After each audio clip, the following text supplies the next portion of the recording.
Hello everybody, my name is Troublmaker, and this week I'll be doing a little tutorial on deck building.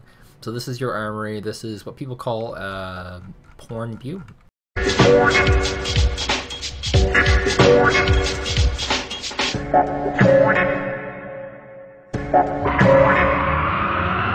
you can see all the vehicles and their exclusive colors and all that stuff, and it's kind of neat. And to make a deck, you go into your profile and hit your deck. You know that I have a lot of decks here. These are a lot of the standard ones, and then I have my special deck, which is super secret. It's not that secret. It's not very good. And you create deck, obviously. Now you have options here. NATO pack. I'm going to go with my pack deck. And we're going to call this the Specials deck. Now, there is a select bonus here. If you go for a national deck, you will gain prototypes. You can select specialization for various types of things. Mechanized and air assault tend to do very well in team play. And you can also set the arrow, which is very, very neat. But we're not going to use any bonuses at all. We're just going to go for a standard deck. And note, if you use bonuses, you also national decks, you also gain the benefit of having extra units available. So you'll get 35 activation points and 18 command stars. So in the game, when it goes live, the number of command stars you have will indicate how much you can unlock. Everyone currently has 18 command stars for pre-ordering, and if you don't, you probably didn't pre-order. This could also be the starter. I have no idea, truthfully. 35 activation points. You'll note cost. Once you get to your 4th unit, it costs 2. So cost 1 activation point, 1, cost 2. So we want to build an effective deck.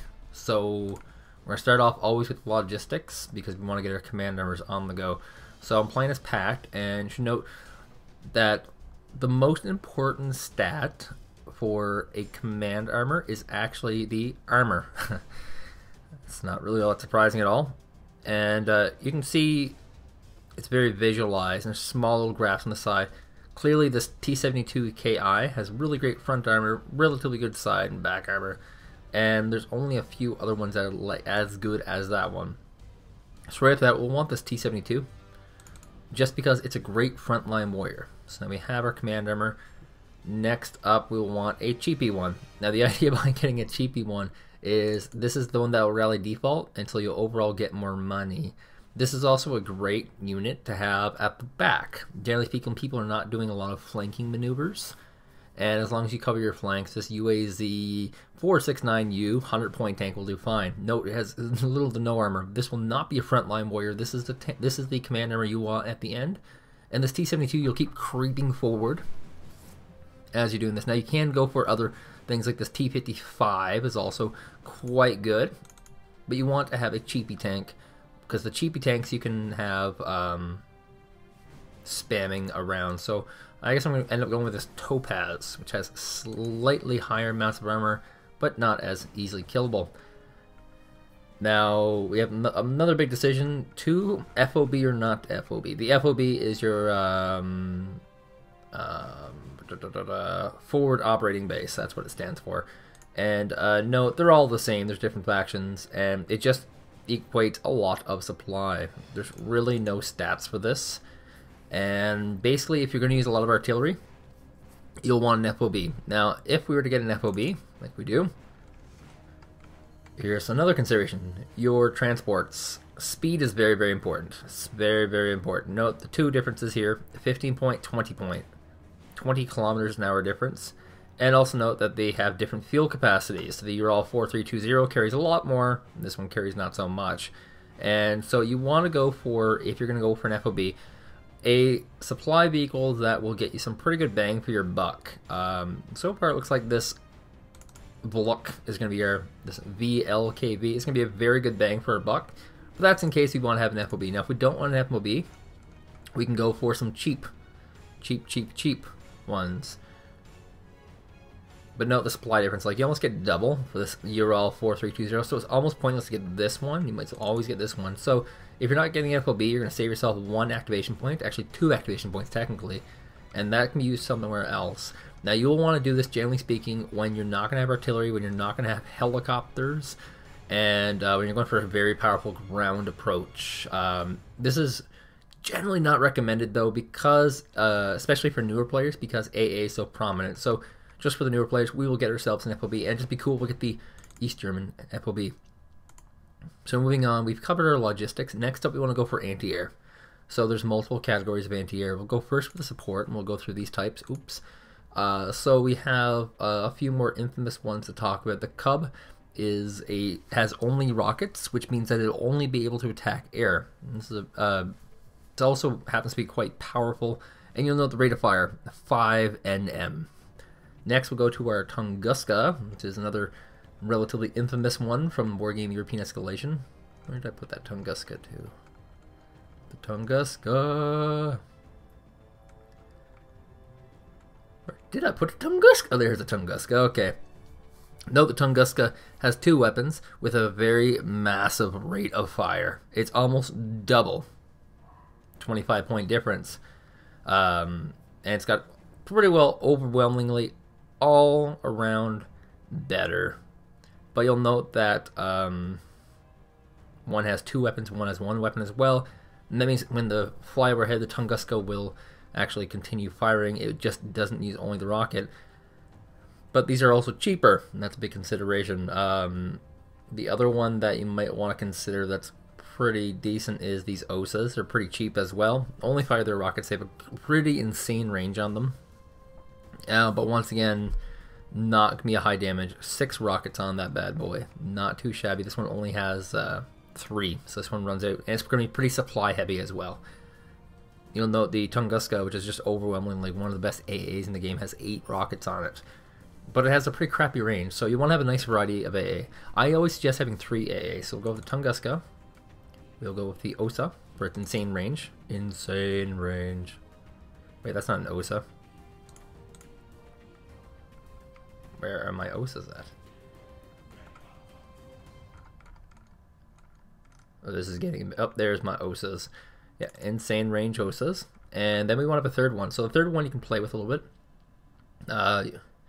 You'll note there is a small one here. These are very cheap, and these ones only have the firing gun, the ZU's 23, and that means they have a pretty bad range on them, you know. But other options, you can also go into infantry and go for some AA with infantry. Infantry are kind of cool. You place them in the woods, and then they're really hard to pick off. And this Flaric Strela 2 seems to be a great bang for your buck. It's got a really high deployment rate, so you can throw out a lot of these guys. And on top of that, it's pretty cheap, 10 points. I'll go into more about infantry selection later, but for now we can just throw another Strela in there. And note, by going cross-category like this, you're also saving yourself points. I no longer have to pay 2 points to get another anti-air. As another option, which is one for more advanced players, you can go into the helicopter, and there's now, which one of these bad boys has the AA rockets? Here it is, the Strela. You can get yourself one of these bad boys. And my Yerp G Gnoopsitz, which is a Strela 2. And that will also cover as anti-air. But like I said, this is for advanced players. These anti-air units are very mobile. So if you notice that your enemy has his units from one area, you want to cover more, you can move them around. Downside is they're a little more mobile. On the plus side, you can use these with attacking. But like I said, this is for advanced play. And it's not entirely figured out yet exactly what that means right now. So we've covered anti-air. We have 3 anti-air. This is your minimum. If you're going to play this game, minimum 3 anti-air, minimum 2 armors. You don't have to have a cheap one, but it's always good to have a cheap one and an expensive one. You want to have at least 1 supply truck. 2 is good as well. And you can, the FOB is a choice. You can save yourself 100 points by not having it at the beginning. So moving on, and note, yeah, if you're gonna right click off your FOB at the start, don't have it in your deck. It'll save you money. Next up, recon. Recon's very, very important, and the key stat for our recons will be the optics. It's very important to look at, and the optics you'll note are right here. And they say good, very good, exceptional. Now remember, this is an exceptional one right here. And this is actually a very, very good recon. It has an anti-tank gun on it as well. You just turn this off, of course. It's 65 points, which is quite expensive. And I believe there's a cheaper one that's also exceptional right where? Oh, that's actually just very good. I thought that was exceptional. So you want to have at least one exceptional recon. It's always good. And I would go for minimum 2 recons. Minimum 2 mech recons, I should say. You want to have some cheap ones too, because you want to be able to flood the field with these bad boys. So here's a great cheapy one. It's not the greatest of optics, but it's 20 points, so the money makes sense. And no, we also have lots of infantry recons, and you pretty much always want to have one infantry recon on the field. And we'll go ahead and play around with the which one of these have great optics? Any of these? Yeah, we'll go ahead and play around with the Commando Flander. Yes, and note each one of these has a vehicle. There's the vehicle, and you get the vehicle stats by clicking on this little button down here. Kind of a neat feature, something they didn't have before. And these ones you'll know all airlifted as well, which means they're very, very fast. And we're not using these for attacking, but they do have attacking weapons like the RPG. So we'll go ahead and hit this guy in there. And now we have our 3 recons. So we have in our minimalist deck, we have 3 AA, 3 recon, 2 command armors, 1 vehicle. FOB is optional so far. So now we're left with planning our decks. And this is where we want to get our units that will matter. This is the stuff that every single player in the entire game is always going to have in their deck, because this is a standardized build. It might look different because NATO has better aircraft than Pact. It'll look a little different for NATO. Maybe NATO will want to have some anti-air choppers. So now from here, you just pick your units that you want to have, and so you have to think about this clearly. If you want to wrestle for your jungles and your towns with infantry, you'll want to have an anti-infantry infantry. And here's a perfect example, Napalm Flamethrower.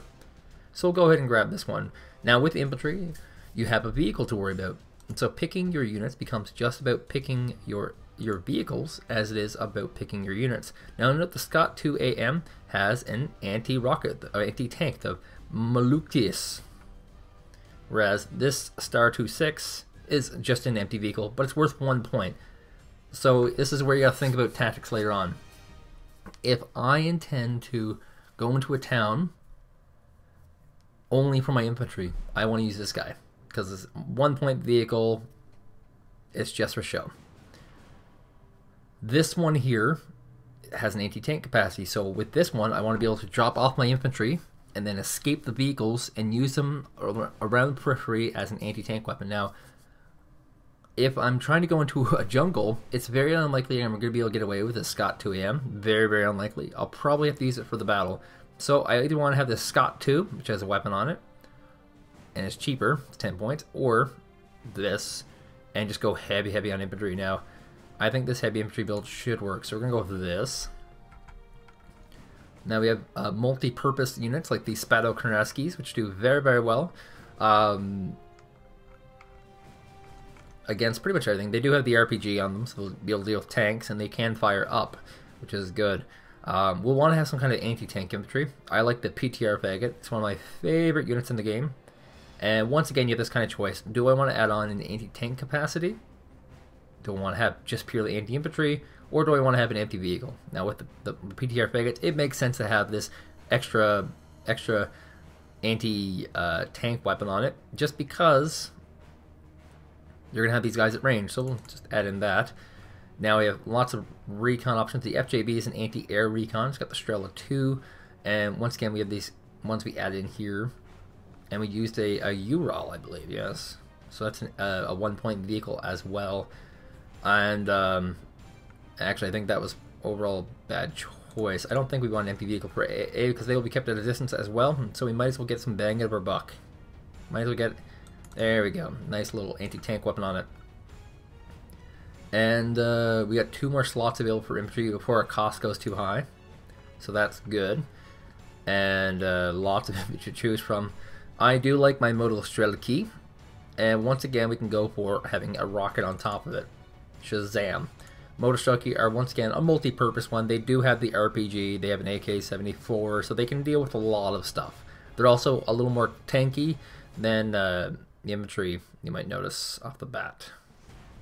And those strength 10, strength 2,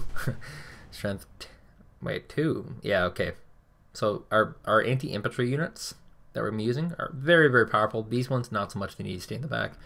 And we have one more slot available, and we can throw it to our thematic deck ideas. If you're afraid of anti-aircraft, more Przik Iglas could help you quite a bit with our Igla rocket. I will be going with probably something fairly random. I'm not a big fan of these Pioneers, by the way. I don't like them. And we'll go ahead and grab ourselves some Roberta Shootins.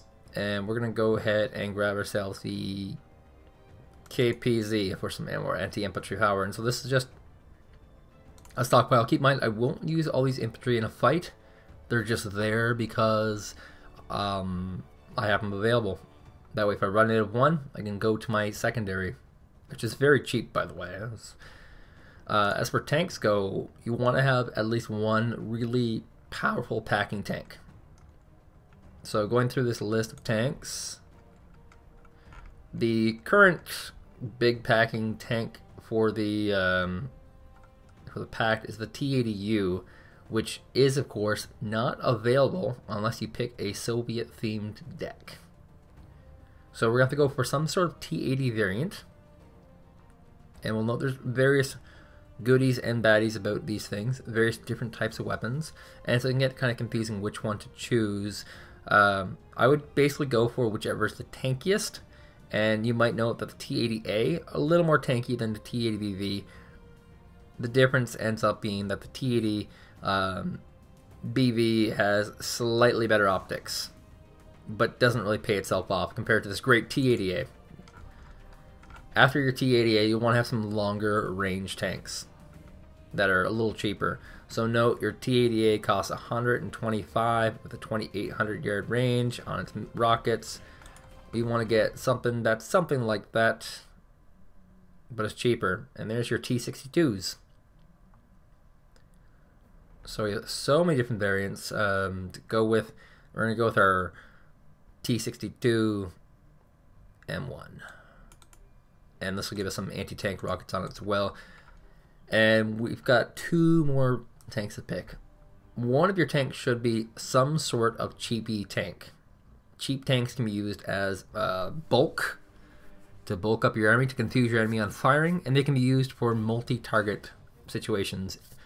A rocket is only great against something like the T-80A or the T-62, in which you're going to have a small number of them. But rockets coming forward from anti-tank weapons, you generally want them to hit multiple targets and confuse. A better opponent will start microing, but a worse opponent will not. And we play against a lot of bad opponents. So, note, T-55 is 15 points. It's pretty darn cheap. But we want to go for something a little more expensive because this is a pretty big money game. So we're going to go for, looks like this bad boy, the T-55, a mid. And we still have one more point to spend. And we can go for a lot of things. And once again, this has to do with how you want to think. If you feel you're very weak on the anti-infantry, definitely go for the Flame Piz TO-55. It is a napalm thrower, and it does fairly well at burning down forests.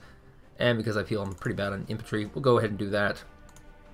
So we've covered most of our deck so far. Now we're going to go into the vehicles.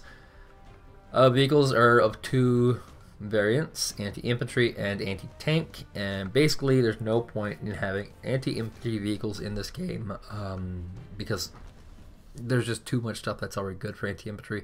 So we're going to go for some pretty hard anti-tank type stuff. There's two different types basically. You have your only rockets. I like rockets.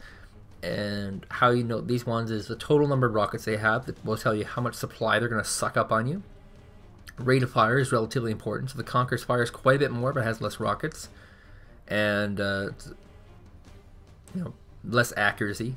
Accuracy is a very, very key stat of the rockets. You always want them to hit, and the MTEL LB Shaturn does pretty well, specifically because its rockets almost always hit. And the other type you have to worry about is these anti-infantry ones, and some of them are very cheap options. So sometimes you might want to throw one in there, but not two. And with these ones, it becomes very important to recognize range, because you're going to want to outrange your infantry. And the Afghansky has about 1500 compared to the SE-122, which has a pretty high range. And these things will also be able to shoot air, which is good. And so you have one more choice available for rockets. And that's where we're going to go and go crazy. Go get a Conkers. Get ourselves some Conkers rockets. Now we have two categories left, and we have 13 stars left. So we're going to go with the planes first. Now you have various types of planes here. These Delphines are smoke. They'll drop smoke and obscure the area. They're pretty terrible. I would almost never recommend these. You have your Albatros. Basically, with aircraft, you want to get some air superiority fighters. And you want to be able to get some that are kind of bulky. So the MiG-2 1B does pretty good. You have to get a bunch of these, though. You can't just get one in your when you're rallying them out. And then you have all sorts of other options. You want to have at least one really good bomber. So also the SU-27 is a great air superiority fighter, but you can only rally out one, which makes it hard to use. What was a great bomber? Alright, the great bomber is actually deck specific. So we're going to go ahead and drop an SU-25. And note we're already kind of capsizing on points. That's why we were being so cheap before. And then we'll want to get ourselves some more MiGs. MiGs are good. Air superiority fighters. And the cheaper the better. So we got 4 of these. And basically you almost always want to have a lot of airplanes, because airplanes are the end game. The person with the air superiority generally wins. And we're at 30 to 35. So we're doing pretty good. That means that we can fill up this helo category and then make our way. Helos have 3 types. Anti-tank. This one here is an anti-tank. It's got a Malkuta. And these are not exactly greatly labeled. Here's your anti-air. It's got the Strela 2. And also has some anti-tank capabilities. So maybe we'll get ourselves one of these bad boys.